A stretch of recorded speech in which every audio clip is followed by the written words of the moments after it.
On Christmas Eve, I saw a framed family portrait with my 9-year-old daughter cropped out. Everyone smirked, and Mom joked she didn't fit. My girl went silent, and the next day I gave them an envelope that made them scream. I'm not someone who looks for offense in every corner. I'm a single mom, not a full-time detective. I don't have the energy to build conspiracy boards out of string and thumbtacks.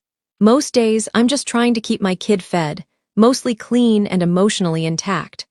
So when I walked into my parents' living room on Christmas Eve and saw that frame above the fireplace, my first thought wasn't, they did this on purpose.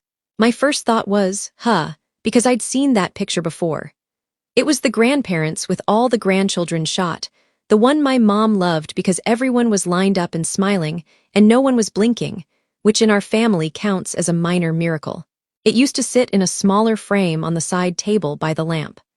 I remembered it clearly because my dad had made a whole thing about getting everyone positioned just right, like he was directing a movie, instead of corralling 5 kids and 2 adults who couldn't stop fussing with hair.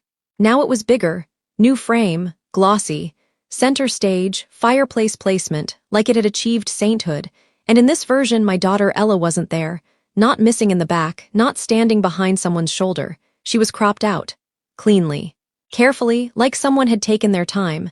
The background behind where her face used to be wasn't jagged or stretched. It was smooth. The spacing was corrected. The whole thing had been reprinted.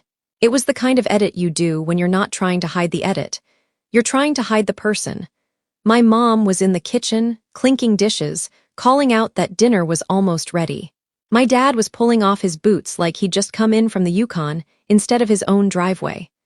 My sister Nicole swept past me in a beige sweater that looked like it had never been exposed to a spilled drink in its life. My brother Eric was already on the couch with his phone, like sitting down was his Christmas tradition. Nicole's 2 daughters, Haley and Kenzie, were arguing about who got to sit closest to Grandma. Their brother Ethan was building a tower out of coasters. My brother's daughter, Paige, stood near the tree, calm and comfortable, like she already knew exactly where she belonged. Ella stopped in the doorway and looked up. I watched her face do the tiniest shift, just the smallest tightening around the mouth, like she'd tasted something sour and decided not to make a face because she didn't want anyone to notice. She swallowed, and then she went quiet. No one said, "Oh, we got a new print." No one said the old one was damaged. No one said anything at all. It was like the frame wasn't there. Like the empty space where my child should have been wasn't a screaming absence, but just decor. My mom called, "Shoes off. Come warm up." I hung up our coats with hands that suddenly felt too large for my body. Ella's little scarf slipped off the hook and landed on the floor. She didn't bend to pick it up. I picked it up for her. Dinner was the usual. The same roast my mom made every year, the same rosemary smell, the same conversation loop that always landed back on Nicole. Haley's dance recital. Kenzie's gifted program. Ethan's adorable little jokes. Paige's good grades met with the kind of easy praise that didn't need to be earned twice. And Ella sat there with her fork in her hand, waiting for a moment to speak. She tried once, just once. She started to say something about a book she'd been reading. She'd been obsessed lately with those mysteries where kids solve things adults can't. When my dad cut in mid-sentence to ask Ethan if he wanted extra gravy, it wasn't shouted. It wasn't malicious in a way you can point to and report. It was worse. It was normal. My mom laughed at something Haley said. My dad told Paige she was such a good girl. Nicole leaned back and said, "I just love having everyone together." Eric said, "Yeah, family." Ella lowered her fork. After dinner, gifts came out. My mom made a show of it, handing out packages like she was hosting a charity gala. Nicole's kids opened things that were so specific it was almost impressive. Haley got the exact brand name dance bag she'd been talking about for weeks. Kenzie got a set of art markers that looked like they belonged in a museum gift shop. Ethan got a remote control car that was already halfway unboxed before anyone could finish saying, "Wow." Paige got a necklace with a little pea charm. My mom teared up like she'd just cured a disease. Then my mom handed Ella a bag. It was the kind of bag you get at a drugstore. Shiny. Generic. Printed with snowflakes that didn't quite match because the bag had clearly been made in July. Inside was a craft kit. Unicorn-themed. Glitter glue, sticker gems, a sparkly diary. Ella is not a sparkly diary kid. Ella likes chapter books and puzzles and looking up random facts about space because apparently my child was born 70 years old and curious. She stared at the bag for half a second, just long enough for me to feel my throat tighten. Then she smiled, the kind of smile kids do when they know the rules. "Thank you," she said softly. My mom beamed like she'd nailed it. I watched Ella fold tissue paper back into the bag like she was trying to undo taking up space. Later, after the house settled and everyone had migrated into that sugar coma haze, my mom offered us the guest room, not your old room, so you can sleep where you used to. The guest room, beige sheets, floral curtains, a lamp that buzzed if you breathed near it. Ella climbed into bed without a word. I sat on the edge and brushed her hair the way I always do when I don't know what else to do. "Do you want to talk?" I asked, keeping my voice light. She shrugged. "It's okay." It wasn't. But she wasn't 9 because she wanted to be. She was 9 because that's how time works, and 9-year-olds learn fast what adults won't say out loud. I kissed her forehead and waited until her breathing shifted into sleep.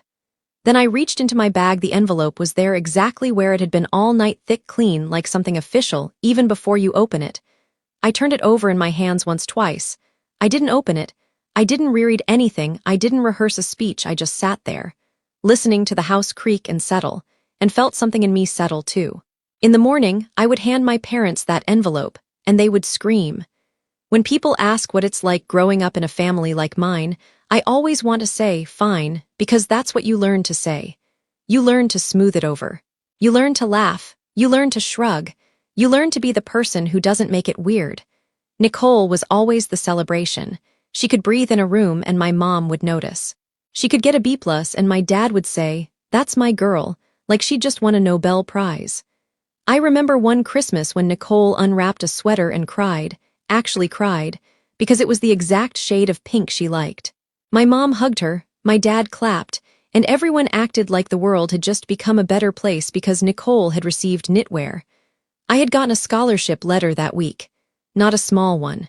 The kind of thing teachers pull you aside about. When I mentioned it at dinner, my dad nodded and said, "That's good." Then he turned to Nicole and asked if she wanted more mashed potatoes. I stared at my plate and felt that familiar sensation, like I'd stepped out of frame and no one had noticed. When I looked up, my mom gave me that look and said, "Don't make it weird." It became the family anthem. Don't make it weird when Nicole gets the new car. Don't make it weird when Eric gets praised for mowing the lawn once. Don't make it weird when you're the one people call when they need help. I became a single mom the way some people become a cautionary tale. Not because I'd done something wild and dramatic, but because life doesn't always follow the timeline your parents pick out for you. Ella's dad was there at first and then he wasn't. We tried, we failed. It wasn't a soap opera, it was just done. My mom never said we're ashamed. My dad never said we don't accept her. They didn't have to. They said things like, "Well, this isn't how we pictured it." They said, "You made things complicated." When what they meant was, "You didn't give us a story we can brag about." So I worked. I worked nights because days were school pickups and homework and cleaning sticky fingerprints off everything I owned. I worked at the kitchen table with a laptop glowing in the dark while Ella slept in the next room, and I told myself the same thing over and over. No one is coming, you have to have enough. Somehow it started to work, not in a glamorous way, not in a look at my empire way, in a my bills are paid and my kitty's safe way. That's when my parents came to me with the house. It was a Tuesday when my mom called, voice too bright, like she was trying to sell me something. "Can you come by?" she asked. "We need to talk." When I got there, my dad had papers spread out on the table like we were about to launch a legal defense. There was a letter with words like past due and final notice. They had a deadline. They had no good options. And suddenly I was the solution. "We just need a temporary fix," my mom said quickly. "We'll get caught up." My dad added, "It's paperwork, that's all. A formality." The lender wanted the deed in the name of the person qualifying for the refinance. That person was me. My credit was decent. My income was stable. My life, for once, looked neat enough on paper to pass. So I signed. I sat at that same kitchen table where my scholarship letter had been ignored, and I signed documents that put my parents' house in my name. I kept copies, because I'm Megan and I'm not reckless. I'm the kind of person who saves receipts. My mom hugged me after, eyes damp, voice soft. "Thank you," she said. "We'll take it from here. Next month." Next month became the running joke that stopped being funny. The first time I covered a payment, it was because my dad had a delay at work. The second time, my mom said, the car needed repairs. The third time, it was something else. Every time I asked when they'd start paying, I got the same answer dressed up in a new outfit. Soon, next month. After the holidays, once things settle. Years passed without anyone saying out loud what was happening. They didn't want to lose the house, and they didn't want to change their lives, and I didn't want to be the reason the family home fell apart. So I paid, and I told myself it was still temporary, and I kept waiting for the moment they'd recognize what I was doing. Waiting is a strange hobby, but it's one I got very good at. Standing under that portrait on Christmas Eve, watching Ella go quiet, I realized something with a clarity so sharp it almost hurt. I had been propping up this house for years, and inside it, my daughter had been edited out like she was a mistake someone was trying to erase. Christmas morning smelled like cinnamon and denial. My mom had the coffee going. My dad was in a good mood, the kind of good mood he gets when everything is going the way he likes it. Nicole had her phone out, angling for pictures that looked spontaneous but definitely weren't. Eric was wearing the same hoodie he always wears, like effort was optional. The portrait stayed above the fireplace, still unmentioned, still pretending. Ella sat cross-legged near the tree, hands folded in her lap, watching the other kids tear through wrapping paper. She smiled when Haley squealed. She clapped when Ethan made his car do a ridiculous little spin. She didn't look up. I didn't tell her to. I didn't nudge her into being cheerful for other people's comfort. When there was a natural pause, when my mom was refilling mugs and my dad was making a joke about how he should have bought stock in batteries, I reached into my bag. The envelope felt heavier than paper should. I handed it to my parents like I was passing a plate. My mom looked down at it, frowning like it might be a bill. "What's this?" "It's from me," I said. My dad smiled. "You didn't have to get us anything." I nodded. "I know." My mom's fingers slid under the flap. She didn't ask again. She didn't wait. She opened it like she had the right. The second her eyes hit the first page, the room changed. My dad leaned in. My mom's face tightened. Her mouth opened and closed once like she was trying to find the correct tone to use. Then my dad's voice rose. "What is this?" My mom's voice followed Megan. No, Nicole sat up straighter. "What was going on?" Eric frowned. "Megan, what did you do?" My dad slapped the papers down like they'd burned him. "This is our house," he snapped. My mom's hands were shaking now, not with sadness, with anger. "We asked you for a favor." My dad's voice cut through the room. "You can't do this. Not on Christmas." Nicole shook her head like I'd personally ruined her holiday photo set. "This is insane." Eric's voice went flat. "You always do this. You always have to make it weird." I looked at Ella. She was watching me. Not with panic, with that careful stillness kids get when they're bracing. I kept my voice low, controlled. "I'm not doing this to you," I said, looking at my parents. "You've been doing this to me for years." My mom's eyes flashed. After everything, I repeated softly. "Exactly." Nicole started talking over me, something about timing and how this was unhinged. Eric added that I was being dramatic, because of course he did. I didn't argue about the portrait. I didn't point at the fireplace like a courtroom lawyer. I said one thing, the only thing that mattered. "I'm done funding a house where my child is being erased." Then I stood, put my hand on Ella's shoulder and helped her up. My mom shouted my name like she could pull me back by force of sound. My dad yelled something about gratitude. Nicole called me cruel. Eric said, "If you walk out, don't bother coming back." Ella's hand found mine, small and warm and steady. We walked out anyway. The cold air outside felt clean. We got into the car. I started the engine. Ella stared out the window, silent. Halfway down the street, my phone buzzed. Then again, then again. By the time we pulled into our apartment parking lot, there were missed calls, voicemails, texts. Then a message from a cousin I hadn't heard from in months. "Is it true you stole the house?" A second message popped up from my aunt. "Your mom says you tricked them into signing. Please tell me that's not true." And then the family group chat lit up like a Christmas tree. Nicole's name appeared. Eric's name appeared. Words started flying. Ella glanced at my phone when it buzzed again, and I watched her swallow. I turned the screen face down. "Hey," I said gently. "Let's go inside. Hot chocolate." She nodded once. I told myself I could handle the noise. I just had to keep it from reaching her. It took a few days for the adrenaline to drain out of my bones, a few days of me ignoring voicemails, silencing the group chat, and answering Ella's questions in careful pieces. Are Grandma and Grandpa mad? Yes, I said, but grown-ups being mad doesn't mean you did anything wrong. Did I do something wrong? I swallowed that rage back down because it belonged to me, not her. No, I said, not ever. On the fourth day, there was a knock at my door. Not the friendly neighbor knock, not the package delivery knock, the official kind. I opened it and saw a police officer standing in my hallway. My stomach dropped so fast it felt like my body forgot how gravity works. Ma'am, he said, professional and neutral. Are you Miss Hensley? He checked a small notepad. Megan Hensley. Yes, I said, and my voice came out steadier than I felt. We need to ask you a few questions. The hallway suddenly felt too small, too exposed. My apartment behind me looked like a child's home, which it was, and the idea of anything threatening crossing that threshold made my skin go cold. The officer glanced past me just slightly. Is there anyone else in the home? My daughter, I said. She's in her room, he nodded once. Okay, we're following up on a complaint. Your parents contacted us. I blinked. About what? The officer looked down again. They're alleging fraud. They're claiming you tricked them into signing paperwork and that you took their house.